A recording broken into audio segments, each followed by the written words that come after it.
కుమారుల అద్భుత ప్రయాణం.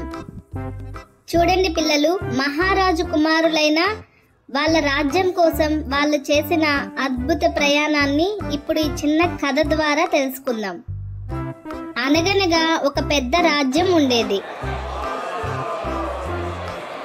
ఆ రాజ్యానికి సూర్యవర్మ అనే ఒక గొప్ప రాజు ఉండేవాడు. ఆయన చాలా ధర్మంగా పరిపాలించేవాడు. ప్రజలందరూ సుఖ సంతోషాలతో ఉండేవారు. సూర్యవర్మకు 2 కుమారులు, వీరసేనుడు మరియు ధీరసేనుడు. ఇద్దరు చాలా తెలివైన వారు మరియు బలవంతులు. ఒకరోజు రాజు సూర్యవర్మకు ఒక వింతైన కల వచ్చింది. కలలో ఒక దేవకన్య కనిపించింది. రాజా, మీ రాజ్యంలో ఒక అద్భుతమైన శక్తి దాగి ఉంది. అది మీ రాజ్యానికి చాలా మేలు చేస్తుంది. కానీ దానిని కనుగొనడానికి మీ కుమారులిద్దరూ ఒక పెద్ద సాహసయాత్ర చేయవలసి ఉంటుంది అని చెప్పింది. రాజు తన కల గురించి తన కుమారులకు చెప్పాడు. వీరసేనుడు, ధీరసేనుడు ఇద్దరు ఆ శక్తిని కనుగొనడానికి ఉత్సాహంగా బయలుదేరారు. వారు మొదట తూర్పు దిక్కుగా ప్రయాణించారు. ఎన్నో కొండలు, నదులు దాటారు. దారిలో వారికి చాలా మంది మంచివారు తాహసపడ్డారు. కొందరు వారికి సహాయం చేశారు, కొందరు మంచి సలహాలు ఇచ్చారు. కొంతకాలం తర్వాత వారు ఒక పెద్ద అరణ్యానికి చేరుకున్నారు. ఆ అడవి చాలా భయంకరంగా ఉండేది. అందులో క్రూరమైన జంతువులు తిరుగుతుండేవి.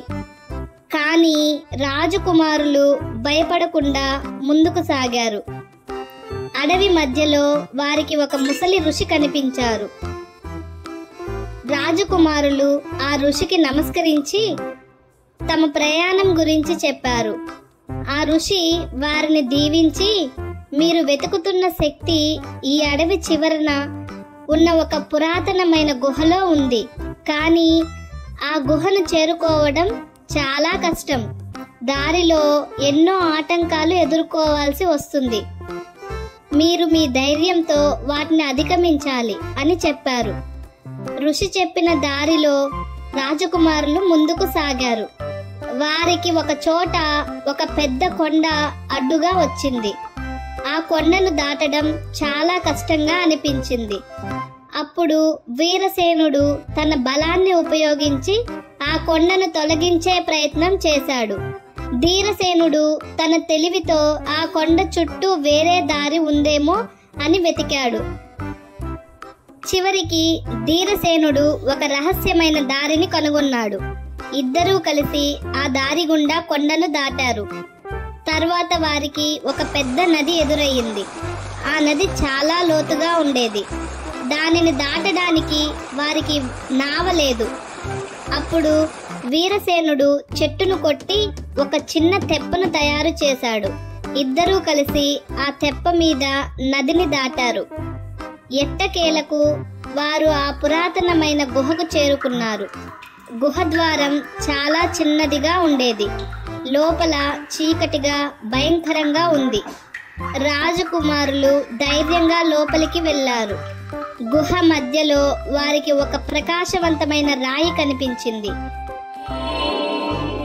ఆ రాయే వారు రాజ్యం కోసం దేవకన్య చెప్పిన అద్భుతమైన శక్తి. రాజకుమారులు ఆ రాయిని తీసుకుని తమ రాజ్యానికి తిరిగి బయలుదేరారు. వారు తిరిగి వస్తున్నప్పుడు ప్రజలందరూ వారిని ఎంతో సంతోషంగా ఆహ్వానించారు. రాజు సూర్యవర్మ తన కుమారులను చూసి చాలా గర్వపడ్డాడు. ఆ అద్భుతమైన రాయిని రాజ్యంలో ఒక ప్రత్యేకమైన చోట ఉంచారు. దాని ప్రభావంతో రాజ్యం మరింత సుభిక్షంగా మారింది.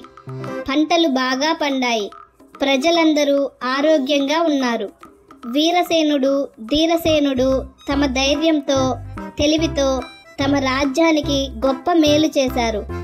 అప్పటి నుండి ఆ రాజ్యం ఎల్లప్పుడూ సుఖ సంతోషాలతో ఉండేది. చూసారా పిల్లలు, సంకల్పం గొప్పదైతే ఎటువంటి ఇబ్బందులనైనా ఈజీగా దాటేయచ్చు. Thanks for watching kids. ఈ వీడియో మీకు నచ్చినట్లయితే లైక్, షేర్, సబ్స్క్రైబ్ చేసుకోండి పిల్లలు.